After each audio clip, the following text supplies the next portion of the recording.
ओम गंग गणपते नमः। आप सभी का आपके अपने चैनल पर बहुत बहुत स्वागत है। आप सभी पर ईश्वर की कृपा सदा बनी रहे। भगवान कृष्ण क्यों बने थे अर्जुन के सारथी? पीताम्बरधारी चक्रधारी भगवान श्री कृष्ण महाभारत युद्ध में सारथी की भूमिका में थे। उन्होंने अपनी यह भूमिका स्वयं चयन की थी। अपने सुदर्शन चक्र से समस्त सृष्टि को क्षण भर में मुट्ठी भर राख बनाकर उड़ा देने वाले अथवा समस्त सृष्टि के पालनकर्ता भगवान श्री कृष्ण महाभारत में अपने प्रिय सखा धनुर्धारी अर्जुन के सारथी बने। इस बात से अर्जुन को बड़ा ही अटपटा लग रहा था कि उसके प्रिय सखा श्री कृष्ण रथ को हाँकेंगे। सारथी की भूमिका ही नहीं अपितु महाभारत रूपी महायुद्ध की पटकथा भी उन्हीं के द्वारा लिखी गई थी और युद्ध से पूर्व ही अधर्म का अंत एवं धर्म की विजय वह सुनिश्चित कर चुके थे। उसके बाद भी उनका सारथी की भूमिका को चुनना अर्जुन को असहज कर देने वाला था। भगवान कृष्ण सारथी के संपूर्ण कर्म कर रहे थे।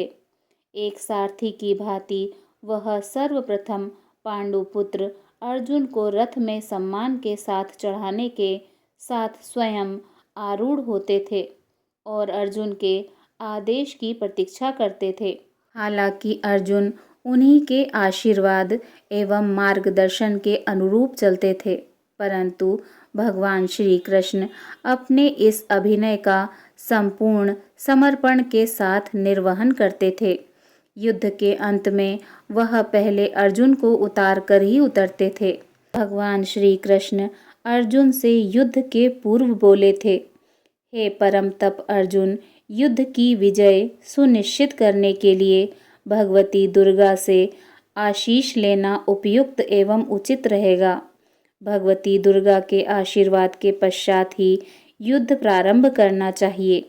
सारथी के रूप में भगवान श्री कृष्ण ने अर्जुन को एक और सुझाव दिया था, हे धनुर्धारी अर्जुन, मेरे प्रिय हनुमान जी का आवाहन करो। वह महावीर हैं, अजय हैं और धर्म के प्रतीक हैं। उन्हें अपने रथ की ध्वजा पर आरूढ़ होने के लिए उनका आवाहन करो। अर्जुन ने यही किया था। सारथी की भूमिका में ही भगवान श्री कृष्ण ने कुरुक्षेत्र के मैदान में दोनों सेनाओं के बीच में परम रहस्यमयी गीता का ज्ञान दिया था।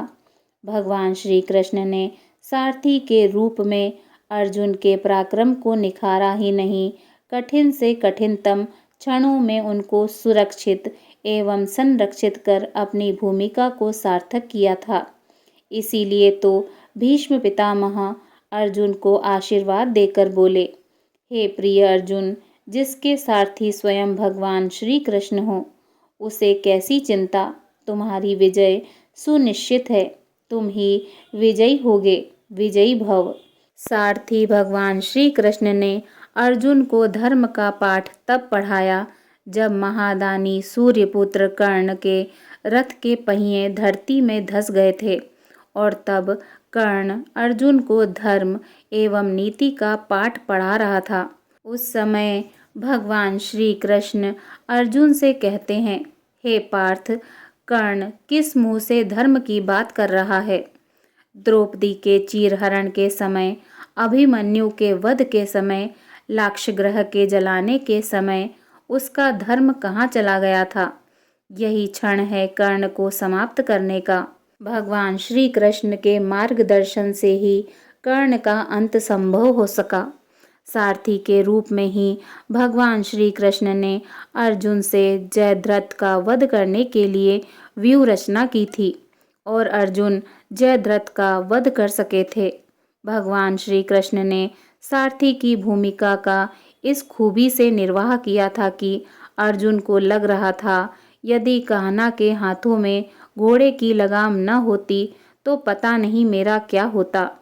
यहाँ भगवान के दृश्य हाथों में घोड़े की लगाम थी और अदृश्य हाथों में महाभारत के महायुद्ध की समग्र डोर। महाभारत का युद्ध समाप्त हो गया था। कुरुक्षेत्र में भगवान श्री कृष्ण रथ पर बैठे थे।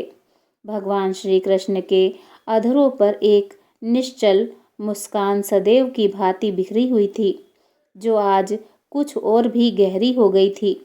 आज उनके हाव भाव एवं व्यवहार में कुछ परिवर्तन था। भगवान श्री कृष्ण सदैव की भांति रथ से अर्जुन से पहले नहीं उतरे और अर्जुन से बोले, पार्थ, आज तुम रथ से पहले उतर जाओ। तुम उतर जाओगे तब मैं उतरता हूँ। यह सुनकर अर्जुन को कुछ अटपटा सा लगा।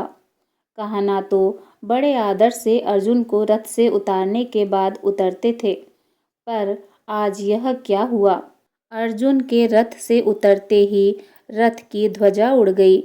उसके पश्चात भगवान श्री कृष्ण ने घोड़ों की लगाम खोल दी। घोड़े भी रथ से मुक्त होकर चले गए।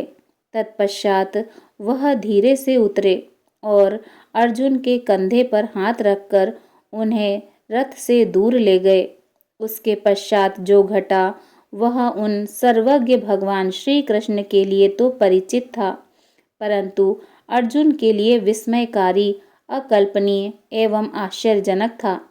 अनायास ही रथ से अग्नि की लपटें निकलने लगी और वह एक भयंकर विस्फोट करते हुए जलकर खाक हो गया।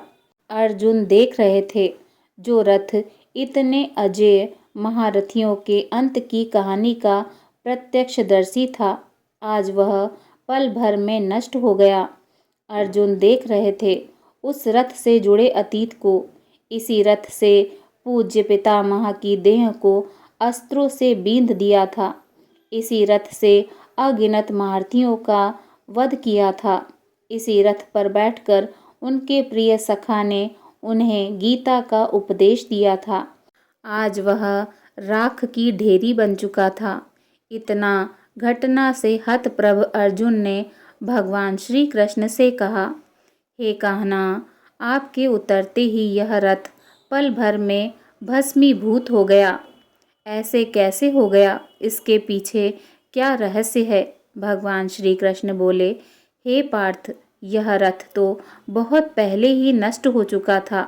इस रथ की आयु तभी समाप्त हो गई थी जब पितामह भीष्म ने इस पर अपने दिव्यास्त्र का प्रहार किया था। इस रथ में इतनी ताकत नहीं थी कि भीष्म पितामह के अचूक दिव्यास्त्रों को झेल सके। इसके पश्चात इसकी आयु फिर क्षीण हुई जब इस पर द्रोणाचार्य और कर्ण जैसे महारथियों के भीषण दिव्यास्त्रों का पुनः पुनः प्रहार होता रहा। यह रथ अपनी मृत्यु का वरण तो कब का कर चुका था। अर्जुन आश्चर्यचकित भाव से बोले, हे कहना, यह रथ इतने पहले मृत्यु का वरण कर चुका था, तो फिर यह इतने समय तक कैसे चला? कैसे इतने दिनों तक आपके हाथों सकुशल कार्य करता रहा? भगवान श्री कृष्ण बोले, यह सत्य है कि इस दिव्य रथ की आयु पहले ही समाप्त हो चुकी थी, परंतु यह रथ मेरे संकल्प से चल रहा था। इसकी आयु की समाप्ति के पश्चात भी इसकी आवश्यकता थी, इसीलिए यह चला। धर्म की स्थापना में इसकी महती योगदान था, अतः संकल्प बल से इसे इतने समय तक खींच लिया गया। भगवान श्री कृष्ण आगे बोले, धनंजय, भगवान का संकल्प अटूट, अटल और अखंड होता है। यह संकल्प संपूर्ण सृष्टि में जहाँ कहीं भी लग जाता है, वहाँ अपना प्रभाव दिखाता है, और यह प्रभाव संदेह से परे अवश्य ही पूर्ण परिणाम देने वाला होता है।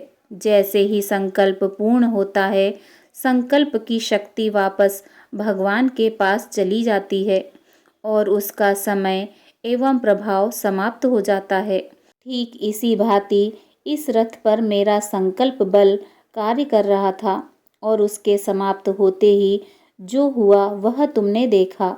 भगवान श्री कृष्ण आगे बोले, इसीलिए हे अर्जुन, हम सबको भगवान के हाथों यंत्र बनकर अपना कार्य करना चाहिए। यंत्र का कार्य होता है यंत्री के हाथों में अपना सर्वस्व समर्पण कर देना और उसके आदेशों का पालन करना। इससे कर्तापन का अहंकार समाप्त हो जाता है और जीवन का विकास होता है। जिसका जितना योगदान है उतना ही करना चाहिए और शेष यंत्री के हाथों में छोड़ देना चाहिए। यही जीवन के विकास का रहस्य है।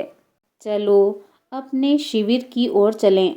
भगवान श्री कृष्ण और अर्जुन पैदल ही शिविर की ओर बढ़ गए। प्रेम से बोलिए भगवान श्री कृष्ण की जय। अगर आपको यह वीडियो पसंद आया हो तो प्लीज़ वीडियो को लाइक कीजिए और कमेंट बॉक्स में जय श्री राधे कृष्णा ज़रूर लिखिए। और इसी तरह की पौराणिक कथाएं, धार्मिक कथाएं सुनने के लिए मेरे चैनल को सब्सक्राइब कीजिए। जय श्री राधे कृष्णा।